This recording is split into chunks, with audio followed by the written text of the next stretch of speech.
Ako nakahanda na ako eh. Kasi mamamatay ka rin lang naman, di ba? Mas magandang mamatay ka na for the cause of the truth. Eh kung mamatay ka sa kainom ng alak, pangit yun. Oh, kainom na, kasi sigarilyo, 5 kahay isang araw, eh talagang sinisigaan mo yung baga mo. Ako yung mga nagsisigarilyo, ang gawin nyo na lang, magpauso kayo ng malaking dapog na gano'n. Saka nyo itapat yung, walang malaking gastos yun.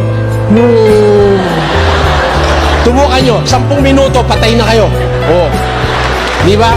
Kaysa nagsisigarilyo ka ng 20 taon, pinapatay, unti-unti, installment pa. Yun, mas mabilis yun. Total, magpapakamatay ka rin, bilis-bilisan mo na, pareho na naman ang susunod nun eh, di ba? Oh. Ganun yun. Mamamatay ka rin lang, huwag na sa sigarilyo. Die for the cause of the truth. Kung mauubos din lang ang pera mo, huwag sa Antikristo mo ubusin. Ubusin mo sa pagtulong sa kapwa-tao, sa pagliligtas ng kaluluwa, doon mo ubusin ang pera mo. Ayun ang dapat nating gawin. Kaya mga kababayan, yung sinabi ko sa inyo ngayong gabi, isipin nyo lang yun.